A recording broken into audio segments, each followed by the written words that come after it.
አንድ ኤርትራዊ ከአሜሪካ የሚባረሩ ስደተኞች ማቆያ ማዕከል ውስጥ ህይወቱ ማለፉ ተዘገበ።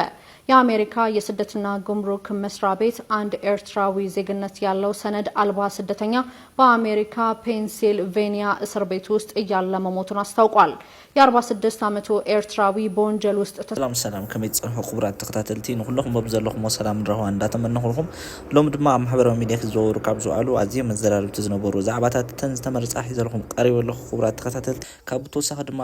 ኻሎት ማህበራዊ ሚዲያ ዝወሩ ካብዙ አሉ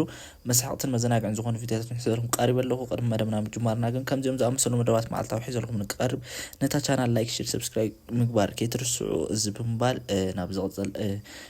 ካብ ዓለም ቦሻ ኣብ ኢንተርቪው ቀሪባ ወይ ድማ ኣብ ቃለ መሕተት ቀሪባ ካብ ዝሃበቶም ደስ ዝብሉ ንግግራት ተቆሪጹ ዝወፀ ቪድዮ ለስ ከሱሪና ንመ ኢድኩም እስከዚ ሓንሳብ ቸግበሩ ካበይኖት ሰባት ይኹም ነዛ ኤትውኑን ሰባት ኣዝይኹም ሓያላት ሰባት ይኹም ጻዕራማት ይኹም ብስምዒት ግን ትግዝኡኹም ከተፍቅሩ ነዊሕ ዝወስደልኩም እንተፍቂርኩም ከዓ ኣዝይኹም እሙናት ይኹም ከምዚ ፕራንክ ቀልዲ ፀወታ ከዓ ፈጺምኩም ኣይትፈቱን ይኹም ኣብ ኣተሓዛ ገንዘብ እንተመጺኻ ብዙሕ ኣይኮንኩምን ግን ብዙሕ ጻዕሪኹም ተካይዱ ቅድሚ ነዚአን ምንጋረይ ሓበሬታ ኣለኒ እዚ ዝነገረኩም ዘለኹ ካብ ፓላም ፐርሶናሊቲ ኮም ኣብኡ ኸይድኩም ክትረኽቦ ትኽእሉኹም ካብኡ ደምጻኽዎ እዩ ብዛዕባ ደቂ ሰባት ብዙሕ መጽናዕቲ ይውሰድ እዩ ማለት ብዙሕ ሰርች የካይዱ እዮም ኣብ በዓል ቻይናን ዩናይትድ ስቴትስን ኣብዚ ሕጂ እዋን እንታይ ኣሎ ንኣብነት እስኻ ትምህርቲ ትግደስን ሕማቕ ትኸውን እሞ ግን ኣጋጣሚ አይኪው ናይትካ ተመርሚሩ ኣዝዩ ሃይ ሌቨል ምዝህልወካ እቲ መንግስቲ እንድሕር ፈሊጡ ብነፃ ኩሉ ትምህርቲ ከፍቅደልካ ክእል እዩ በቃ ዓብይ ናይ ትምህርቲ ባጀት ይኸፍተልካ ገለገለ ደትሪእዎም ተምሃሮ ኣዝዮም ኣድማዕቲ ንፉዓት ግን እንታይ ኮይኖም ብውሕድ ፃዕሪ እዮም ደካይዱ ገሊኦም ከመዓት ፃዕሪ እንዳካይዱስ በቃ እቲ ለበል ናቶም ከምቲ ዝፅዕርዎ ደይኮነ ፊስቶ ሙሉእ ኣፅኒዖምሲ መንካ ሙሉእ ይምልሱ ዝበሃል ማለት እዩ ሕጂ ኣብዘን ምዕብላት ሃገራት ኣዝይኻ ትሑት ብቕዓት ናይ ኣኪው ከለካ ሓደ ዓብይ ሰፊሕ ናይ ኢንጂነሪንግ ክኸውን ክእል ወይ ከዓ ኣዝዩ ፃዕሪ ዘድልዮ ኣብኡ ክትፅዕር ምስቲ جرمن وحف أباخ زوكا كم عجتي السبر نزلالم السبر كم عجتي السبر سبر بر بر بر بر بر بل أب سويسرلاند زوكا كم عجتي السبر سبر بر بر بر بر بر بل نزلالم السبر سبر بر بر بر بر بل أب إثيوبيا زوكا السبر سبر بر بر بر بل مقتل بيزنس أيكونن أي تقتل اللي مسكال بخ جدل خطوي سيل لكل غان مأساة تدربي بوليس سوي هجي كبراتي حوات إذا حفتنا قدسان تبهل أب سويسرلاند أتقمت أب ساعة زي زلاتو خناتات كان ريال لنا حما الله سلازي أب كومنت دما كلهنا محرت يوردلكي بلواخم كومون نزا فيديو زي الله يكبروا ريبوست يكبروا أخم لايك تكبروا أخم لهم ناب كل سب سلازي بتصح كل سب كان إذا حفتنا متان كحجزة بفلاي دما أبتغى زلو يحواتا متان كريواك ولا حتى كجبر لا كومون أم نفسه وكف بوتاتات يخونو عدتات يخونو عند حد بيتسبها اليوم ما نزحفتنا سبك جو سلام كرم يقول عن كل غزي أبقى زانا فازر زعلنا علالات نيرو قال لي مسحقي قال لي تاريخ له قال لي تمرت له بعتيرو بزح زانتات ينقرنا نيرو إذا حجز نقروكم زانتا خا حنت خابتن شو عزنا قرن زانتا هذا حنت قالها تمرعا حصونات كوينو صبغ حسينا مسعركم ديك عدن صبغ تلاليا نعدا تمليسا ملصوت كوينو مالتي شو عد حرقة وارا حدا خابتهم عارك رأس هزنبرة ناب عداقة مسوفرة نتامر عزفلت أدك عدا يرك حجنا بتامر عز سلام تخبص حالو سلازل ليتها إلوان أنتني كما يالخني يبلخني مني كيدانا ودعيت باينو ساي كم خيام في الله مانتا حجز خيدانا ودعيت باينو ساي ودمو خياميو في الله مانتا يخا سلازي تامر عد من ده يا خمسة حتى متان تفلت كيدانا ودعيت باينو ساي كم خيام في الله مانتا إلوان حجز مخيام زبال عد زيت فوتو تخينكم أبقلو مخادا أبتي كباب زالان بس أزركب عدي إذا درف نايك أرم سلازغونا خا أب كباب قلو مخادا تراي زي كونا أب كباب سن عفس مجانا كله أب تقراي كمان أب تدوبات ببزح زي درف ناي حزب درفي ساني حقن زي درف زي أبونا فيتوريو بخرارهم جيروم دقيمو منيرو عدني خميا عدخني يبلغني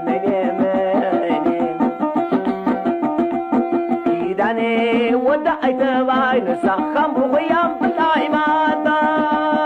حجز لم تايزان تاز نقروكم الله مسلكم ቅድሚ ገለ ሰሙናት ሓደ እምብዛ ዝበሃል ድምፃዊ ነዛ ናይ ህዝቢ ደርፊ ተጠቒሙ ደርፊ ሰሪሑ ነይሩ ብዙሓት ሰባት ከዓ ክቃወምዎን ክነቕፍዎን ቀኒዮም ኣለው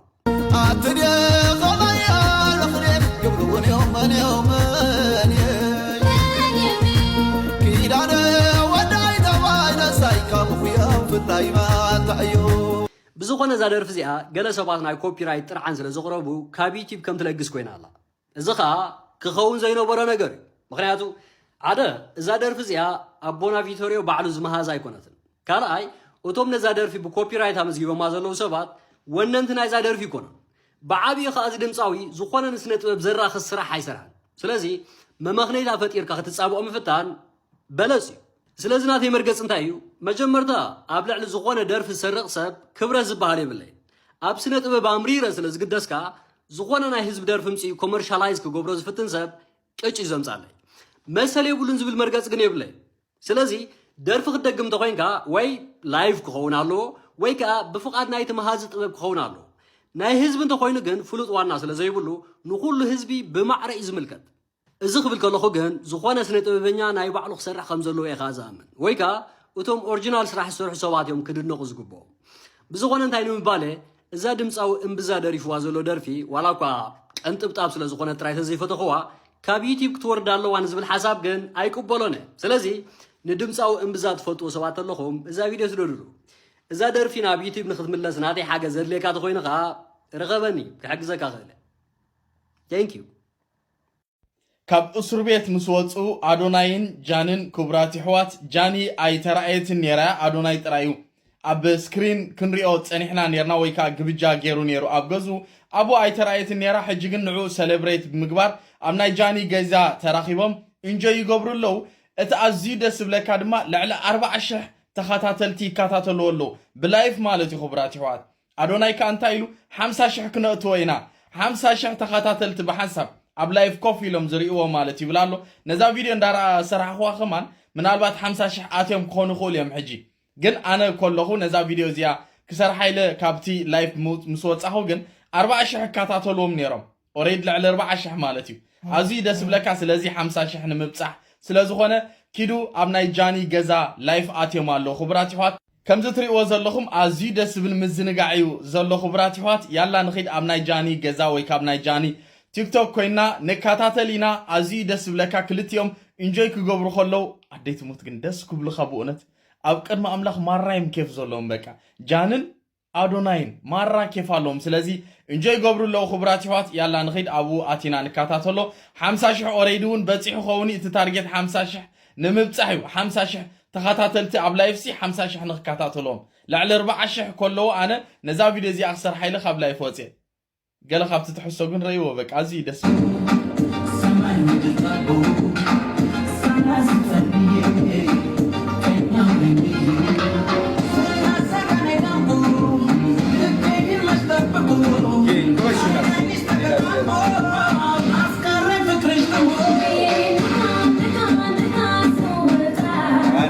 birra birro wow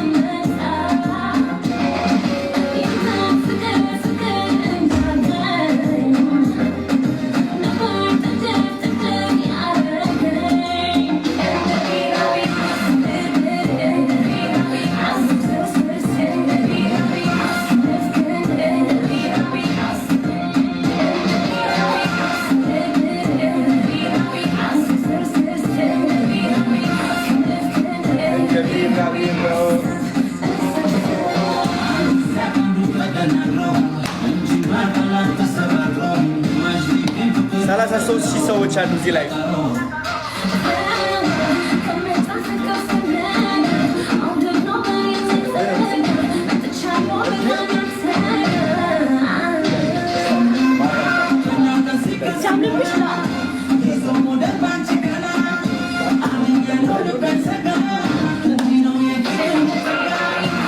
ኤሎን ማስክ ንዓለምና ዝሃፍተ መሰብ ክበሃል ከሎ አንደርስቲሜት ጌርኩም ትሪእዎ ዘለኹም ሰባት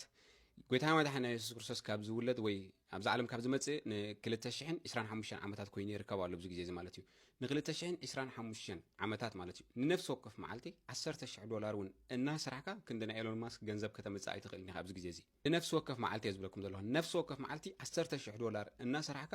ን365 መዓልቲ ኣብ ሓደ ዓመት ይርከብ ኣሎ እሱ ድማ ተወሳኺ ን2025 ዓመታት እውን ኣርብሕዎ ጎይታና መድሓኒትና ኢየሱስ ክርስቶስ ካብ ዝመጽእ ኣብ ዘልዕሊ መሬታት ሒዙ ማለት እዩ እዚ ኣርቢሕኩም ከማን ክንደና ኤሎን ማስክ ኔትወርክ ዘሎ ብዙ ግዜ ክብጻሕ ይክእልኒ ማለት እዩ ሶ ሓደ ናይ ዓለምና ዝሃፍተ መሰብ ክበሃል ከሎ አንደርስቲሜት ትገብርዎ ሰባት በዚ መገዲ ዝገርኩም ክትግምትዎ ትኽእሉ ኢኹም ለቀና ኣብ ጀርመን ሓንቲ ኤርትራዊት ሓፍትና ብጣዕሚ ኣንፈትስሕት ኣላ ንስማዕያ መቁሩብ ሓቃበይ ዘሎ ሓቅ እንዳሸፈንካ ኣበይ ዘሎ ጥልሲ እትኸይ ክትጥልሲ እትኸይ ክትጥልሲ ንስኻትኩልኹም ጥልላት በዓላት ትነብሩ ንስኻትኩልኹም ጥልላት ይልኸይልኸይል ጉሓፍ ጀርመን ኢኻ ትብጥብጠና ዘላ ኣይከይድና ጀርመን ክሳዳ ትሕለቕ ጀርመን ክሳዳ ትሕለቕ ይሓን ፈረቓን ኣብ ቤተ የኮይ ይሰርሖ ይሓን ፈረቓን ኣብ ጀርመን ዙርካን ርጉ ከምቲ ትሪእዋ ዘለኹም እዛ ሰበይቲ ብጥዕና ኣላ ክንብል ንኽእልን ኢና ገለይ ወልፍታት ወዲኣ ክትኸውን ኣለዋ ሕጂ ንነግረኩም ኢና ኩሉ ሻዕ ኣብ ጀርመን ዓዲ ሕጊ እዩ ዓዲ ስራሕ እዩ ዓዲ ትምህርቲ እዩ ኣብ ጀርመን ዓብ ዕድላት ኣለካ ስለዚ ናብዚ መጺና ክንመሃር ክንሰርሕ ንዑልና ክንብገስ እዩ ዘለና ከምዚ ሓፍትና ነቶም ዝዓዱ ኣብ ጽርግያ ናፀረፍና ነምጾ ለውጢ ይብልና ስለዚ ኣነ ኩሉ ሻዕ ብለኩም ካብ መስተ ካብ ወልፍታት ካብ ሕማቕ ነገራት ረሓቁ ከምዚ ኢልኩም ኣብ መወዳእታ ከይትጠፍኡ መብዛሕትአን ኣዋልድ ብፍላይ ዘናእሽቶማን ሕጂ ክጋገያ ዘይብለን ዝኾነ ወዲ ኣብ ድንግልና ተራ ተሓሳስባ እንድሕር ኣለዎ ኮይኑ ኣብ ልዕሊኣ ብኡ መጠን ከዓ ንምስኣናይ ምንባር ባህጉ ከዓ ትሑት እዩ ማለት እዩ ተረዲካኒ መብዛሕትኡ ወዲ ጓል ሕትምቲ ኮይና ክትፀንሐ እዩ ዝደሊ ኣማይና ንፈልጥ ስለዚ እታ መልሲ ሲ ሕትምቲ ኮይና ክትፀንሐ ይሕተምካ ሕጂ ብኸምኡ ዲኻ ሳብ ሕደይ ተመርዓኻ ዘለኻ ብኸምኡ ዲኻ ሳብ ሕደይ ተመርዓኻ ማለት እዩ ሕትምቲ ላ ተሳኢና ታይት ተመልስን ትርከባ ዲኽን ከንበላ ትርከባ ዲኽን እሞግደፎ እሞ ከይተመርዓዎ ክተርፍ ኣለዎ ስለዘይንትርከብ ክን ዲኽን نحن كده حتى كان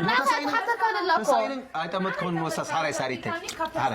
بتركل جنتاي مسلكي ساترا يكونت إن حدار ممزين حتم تقول ترى يكونت قالوا بزح كراي ترى عندي عبيتي أنا قرأت لازم أنتم بدنا كيس أنحى زقبلوا وان كانت كاركترس للزرية واه تركل يكون سودا حتم تسلزي كونت عند اللي أنك يكون دلة الزربة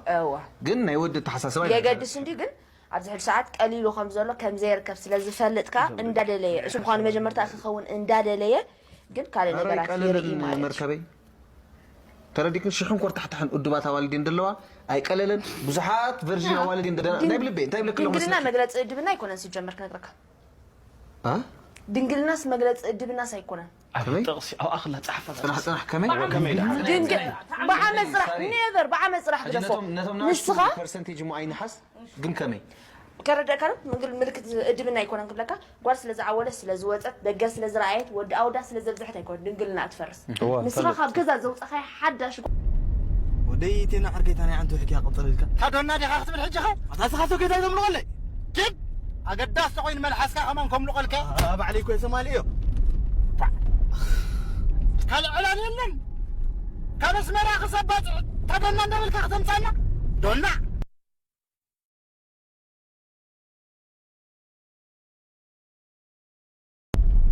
ياتينا حركي ذي حلنا ويدو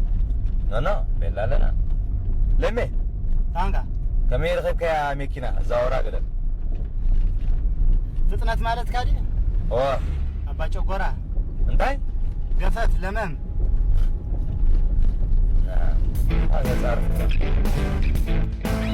بهوت إن كان لها زعنك فكا الشيخ زي العالو الكاسي مسموت كاس عنببا ينبرو الكاي لنير زبز حسب قداميت معاد عنببا زقبل الله معالتي مويتو مستقبرتا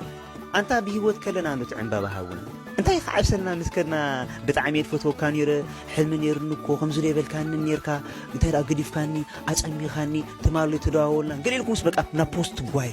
واه مويت كاري تقصنا له بزي ፖዚቲቭ ማይንድሰት ማለት እንታይ ማለት እዩ ሽግር ኣብ ዝገጠመካ ንስኻ ውሽጥኻ እንተዘይ ጎዲእኻዮ ኣይክእልን የድብል ኣምር ንኣእምሮኻ መልእኽቲ ተደይሰዲድካሉ ኤቭሪ ታይም ንኩሉ ሽግር ዝኸውን ኣእምሮኻ ነፅዒ ይሰርሕ ኣብ ትፈፂሙ ዘይከኣል ኣይወፀን እዩ ትብሎ ኣጋጣሚታት በቃ ኩል ሰብ ዝቐበፀካ ድማ በቃ ናይ ብሓቂሲ ፈፂሙ ደይሕሰብ ብድሆታት ክትሰግር ይረአ ማለት እዩ زخا بوزيتيف مايند سيت يبهال اميزنج دحون كور تحت حن ادبات والدين دلوا اي قللن بزحات فيرجن والدين نايب لبي انت لك لو دنجلنا مغلص ادبنا يكونن سيجمر كنقرك ها دنجلناس مغلص ادبنا سيكونن تقصي او اخلا صحفه صراحه كمي دنجل بعمل صراحه نيفر بعمل صراحه درسو نسخه برسنتيج معين حس ግን كمي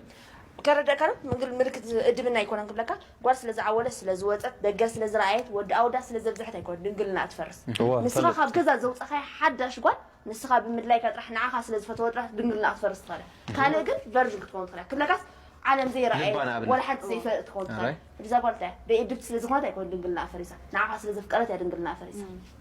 مرجع أنا يفكر أول سلكم مركبي حنتو قال ترديكني ولا بتفطر يكون ولا بستفلا لي بحدا يكون بعمت يكون ديسفيرجن تكون تخلامش إذا كاب زي إدبنا وصان ولا إذا تبلي زلها حنتو قال نحدا ود سلازفقرت جن لبعد أمبر كبرت أخطوه يبلا سلامتين تلكني سنحن مركبي كرد أكيد كم زين حركين دامو كلنا والكو أبعد مينكو عود هنا فقري حزني حيزك ندي أفتح 10 شو منت خاون تحت زلس بقى بزيكو سب زي اللي خوين حساب بسم معك كسب نفسها خطت دليل العين تود تفكر نديها سلازي كوموز الزهرة تقول سر يختفتح الله مالته يكون أيوة بكسير كا بحكي لورد جيسوس زي حتى أرجع تفاقيركم كدين بقى نحوهم جنزب ودي أخوان أيتم الله سوى حسكم ما كديزو هدي بقى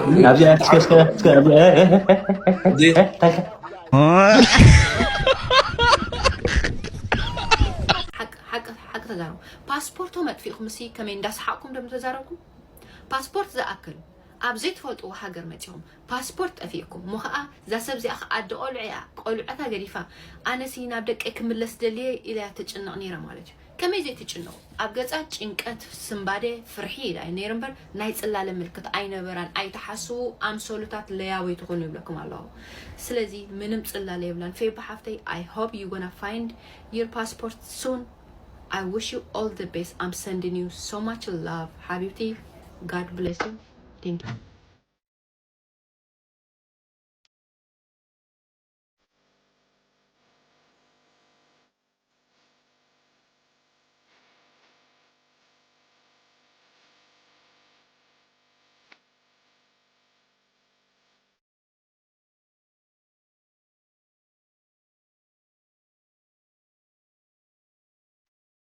أوانت كنا عاطبي لنا هايلو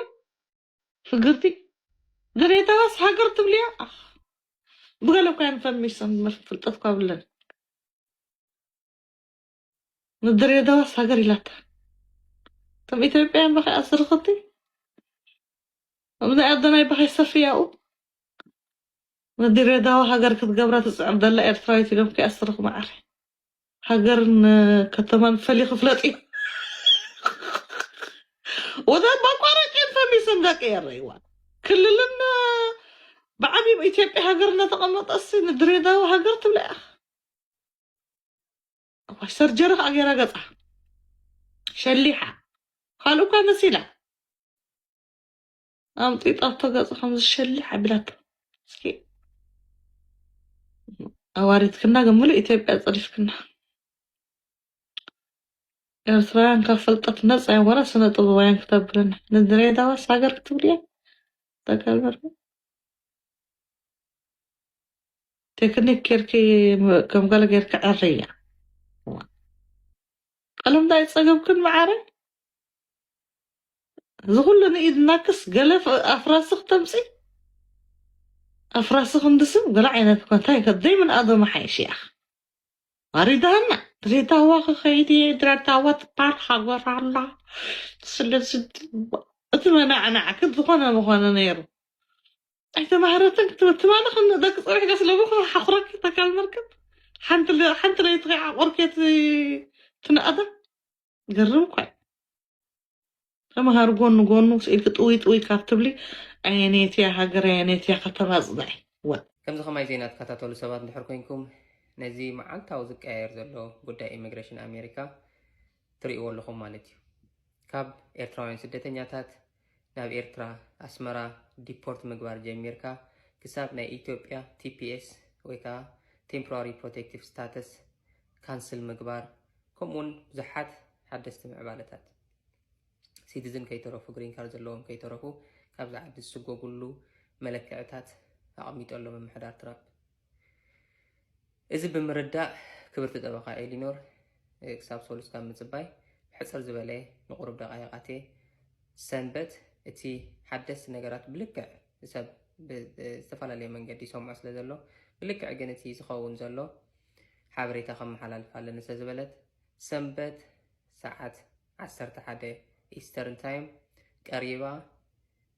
ትልክዕ ሞያዊ መረዳእታ ክትህበና እያ ስለዚ ካባኹም ሰብ ዝፅበዮ እንታይ እዩ ሼር ምግባር ናብ ኩሉ ሰብ ክበፅሕ ጉዳይ ናይ ኢሚግሬሽን ኣሜሪካ ብግቡእ ሰብ ክሰምዖ ስለ ዘለዎ ዝምልከቶ ማለት እዩ ካብ ናይ ኢሚግሬሽን ጠበቓ ክብርቲ ኤሊኖር ሰብ እውን ምእንቲ ክሰምዑ ሼር ግበርዎ ሰንበት ሰዓት 11 ናይ ንግሆ ይራኽበና ብሩኽ ቀዳም ሰንበት እቲ ሰብኣያ ንፌበን ኮት ኣሲር እኳ ይተሎ ተቀሪ በዚ ኣጋጣሚ እዚ መንግስቲ ኤርትራ ኣይላቭ ሶማች ኣይላቭ ሶማች ምክንያቱ ሕጂ እውን እቶም ፍንጥራዕ ትብሉ ዘለኹም ስነ ጥበባውያን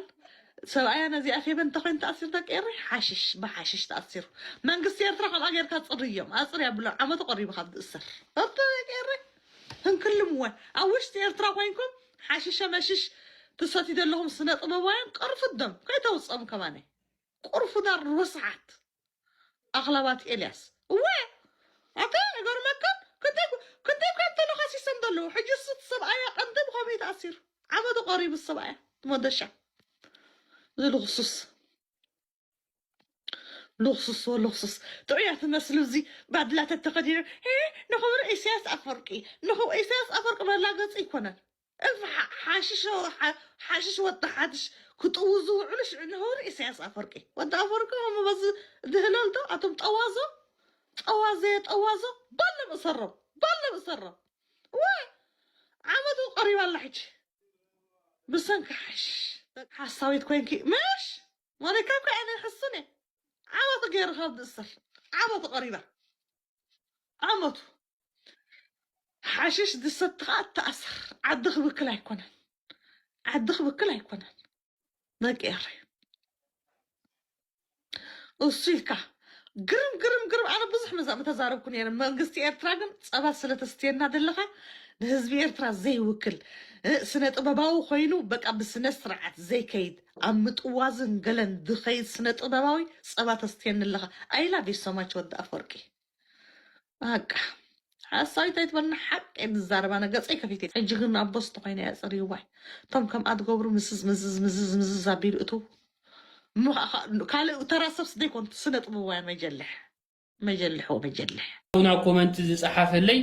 ዝፅሓፍካለይ ነሽነሽ ሓወይ ኣነ ኣብ 2020 ሓደን ፍሉይ ቤት ፍርዲ ኣስመራ ኣብ ዝሰርሓሉ ዝነበርኩ እዋን ብመገዲ ኣነ ዝነበርክዋ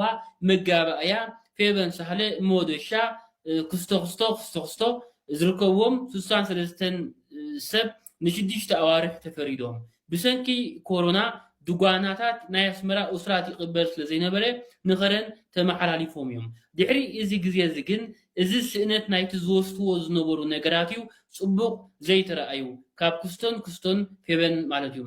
ክልተ ስነ ጥበባውያን ሽሞም ጠቂስዎም ኣሎ እቶም ስነ ጥበባውያን ኣብዚ ሽሞም ክጠቕሶም ኣይደለኹን ናይ ፌበን ስለውፅእ ዘሎ ኢና ናይ ፌበን ንዛረብ ዘለና ግን ብዘይካ ፌበንን ብዘይካ ሞደሻን እቲ ሓደ ተዋሳኢ እዩ እቲ ሓንቲ እውን ደራፊት ማለት ክቡራት ተዓዘብቲ ካብቶም ተፈሪዶም ዝነበሩ እዮም ኣገዳሲ ኮይኑ ተሓንካሪ መዓልቲ ንምፅኦ ግን ኣገዳሲ ኮይኑ ስለዘይተረዳእኒ እቲ ናቶም ሽሞም ዘይጠቐስኩም ኣብዚ ማለት እዩ እቲ ዘገርም ነገር ግን ኣብ መብዛሕትኦም ኣስተውዕሉ ኢኹም ብፍላይ ተዋስእቲ ወይ ካብ ድረፍቲ ብሓንሳብ ነብሶም ውድእ ዝበለ ወይ ተዋስእቲ ኮይኑ ካብ ዝዝክርዎ ተዋሳኢሲ ብሓንሳብ ነብሱስ በቃ ውድእ ዝበለ በቃ ዘፊበን ባዕላ ኮት ነብሳ ገለ ፅቡቅ ገለ ነይሩ ምሽ ብሓንሳብ ነብሳ ፅፍፍ ኢሉ ተስተውዕልኩም ውድእ ኢሉ ማለት እዩ ነግራ መንገድ ንኻኣቶም ሓሽሽ ዶ ድራግዶ ትዝሕቡ ኣብዚ ኤውሮጳ ዋ ተምሃሩ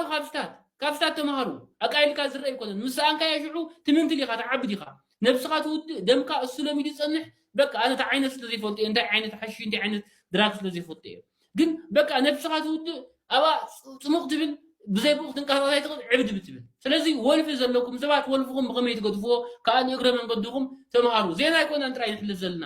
ንእግረ መንገድኹም ከዓ ተጠንቀቑ ንብላ ኣለና ተጠንቀቑ ናይ ወልፊ ነገር ጥንቅቕ በሉ ንኽድና ብስልጥን እያ ስዱላ ገለ ነይሮም ክምባዕ ዝኽእሉ ዝኣምሰሉ አንድ ኤርትራዊ ከአሜሪካ የሚባረሩ ስደተኞች ማቆያ ማዕከል ውስጥ ህይወቱ ማለፉ ተዘገበ። የአሜሪካ የስደትና ጉምሩክ መስሪያ ቤት አንድ ኤርትራዊ ዜግነት ያለው ሰነድ አልባ ስደተኛ በአሜሪካ ፔንሲልቬኒያ እስር ቤት ውስጥ እያለ መሞቱን አስታውቋል። የ46 ዓመቱ ኤርትራዊ በወንጀል ውስጥ ተሳትፎ እስር ቤት መግባቱን ተከትሎ ከሀገር እንዲባረር በመወሰኑ ፊሊፕስበርግ በሚገኝ ሞሻኖል ቫሊ ማቆያ ማዕከል ውስጥ ታስሮም እንደነበር ተገልጿል። ኤርትራዊ ስደተኛው ህይወቱ ያለፈው ታህሳስ 5 2018 ነው የተባለ ሲሆን የሞቱ ምክንያት ላይ ምርመራ እየተደረገ መሆኑ ተጠቁሟል። ኤርትራዊው በማዕከል ውስጥ እያለ የደረት ህመም እንዳጋጠመው የተገለጸ ሲሆን በተቋሙ ውስጥ የነበሩ የሕክምና ባለሙያዎች እርዳታ አድርገውለት ወደ ሆስፒታል ቢወሰድም ህይወቱ ሊተርፍ አልቻለም ነው የተባለው።